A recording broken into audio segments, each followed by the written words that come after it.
অসম চৰকাৰৰ শিক্ষা বিভাগে ক শ্ৰেণীৰ পৰা ছাত্ৰ-ছাত্ৰীক শাৰীৰিক বিকাশ, ভাষা বিকাশ, সামাজিক বিকাশ, বৌদ্ধিক বিকাশ, প্ৰাসাংগিকতাৰ দক্ষতা সাধনৰ উদ্দেশ্যে প্ৰতিখন বিদ্যালয়ৰ ছাত্ৰ সমাজৰ মাজত আয়োজন কৰিছে শিশু মেলা তথা শৈক্ষিক মেলা। নাজিৰা প্ৰাথমিক শিক্ষা খণ্ডৰ অন্তৰ্গত মেজেঙা মণ্ডল সমল কেন্দ্ৰৰ 10খন বিদ্যালয় সামৰি অনুষ্ঠিত কৰে শিশু মেলা। ঢেলিপুখুৰী প্ৰাথমিক বিদ্যালয় প্ৰাংগণত অনুষ্ঠিত এই শিশু মেলাত শিশু ছাত্ৰ-ছাত্ৰীসকলৰ সৰ্বাংগীন বিকাশৰ উদ্দেশ্যে বিভিন্ন কাৰ্যসূচী ৰূপায়ণ কৰে। হয়, ধন্যবাদ জনাইছো। আমাৰ বিভাগীয় নিৰ্দেশনা অনুসৰি আমি এটা শিশু মেলা অনুষ্ঠিত কৰিবলৈ আমাক নিৰ্দেশনা জাৰি কৰিছিলে আৰু তাৰ ভিত্তিতেই আমি শিৱসাগৰ জিলাৰ নাজিৰা শিক্ষা খণ্ডৰ অন্তৰ্গত মেজেঙা মণ্ডল সমল কেন্দ্ৰত 10খন প্ৰাথমিক বিদ্যালয়ৰ কণ ছাত্ৰ-ছাত্ৰীসকলক লৈ আজি শিশু মেলা অনুষ্ঠিত কৰিছোঁ।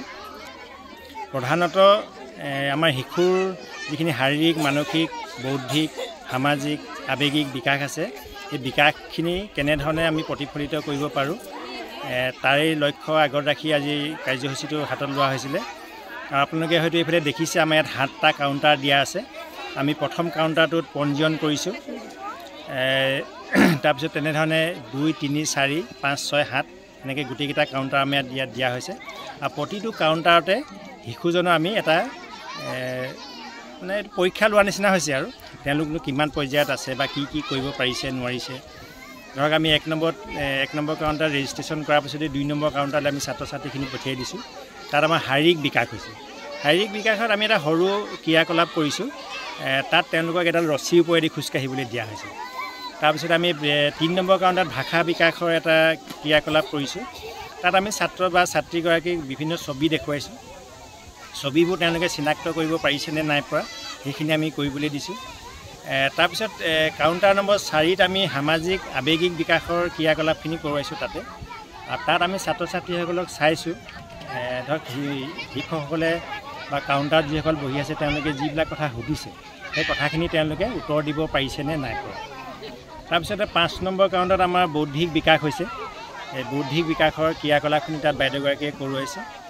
তাৰপিছত আমাৰ 6 নম্বৰ কাউণ্টাৰত প্ৰাসাংগিকতা, আমি শিশুসকলক সংখ্যা জ্ঞানটো দিবৰ কাৰণে আমি তাৰ আগতে এটা পৰীক্ষা নিচিনাই কৰা হয় আৰু প্ৰাসাংগিকতা, সেই পৰীক্ষাটো তাত কৰা হৈছে।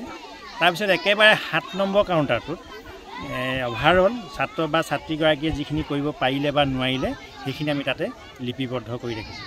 ধন্যবাদ। নাজিৰাৰ পৰা যদুমণি হাজৰিকা ৰিপৰ্ট, অসম আদিত্য। NKS হুণ্ডাইলৈ স্বাগতম।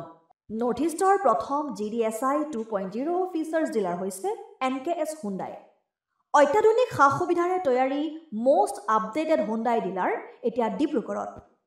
আমাৰ NKS হুণ্ডাই ডিলাৰত open sales consulted room, customer ৰুমৰ লগতে পুৰণি গাড়ীৰ এক্সচেঞ্জ ফেচিলিটিও ৰখা হৈছে। ইয়াত চেলছৰ লগতে ছাৰ্ভিচ ছেক্টৰৰ সুন্দৰ সুবিধা আছে। প্ৰয়োজনীয় সকলো এডভান্স টুলছ, হুইল বেলেন্সিং, এলাইনমেণ্টৰ অত্যাধুনিক machine, post hydraulic lift, fully train men পাৱাৰৰ লগতে nitrogen gas filling facility, fully automatic car washer ফেচিলিটিও আছে। লগতে NKS হুণ্ডাই ডিলাৰে কাষ্টমাৰসকলৰ সুবিধাৰ্থে মোবাইল ছাৰ্ভিচ ভেনৰো ব্যৱস্থা ৰাখিছে, য'ত হাইড্ৰলিক লিফ্ট, ৱাছিং facility, wheel balancing, tyre pressure check কৰাৰ লগতে বহুখিনি সুবিধাই উপলব্ধ আছে। NKS হুণ্ডাইলৈ আহক আৰু সুবিধাসমূহ গ্ৰহণ কৰক।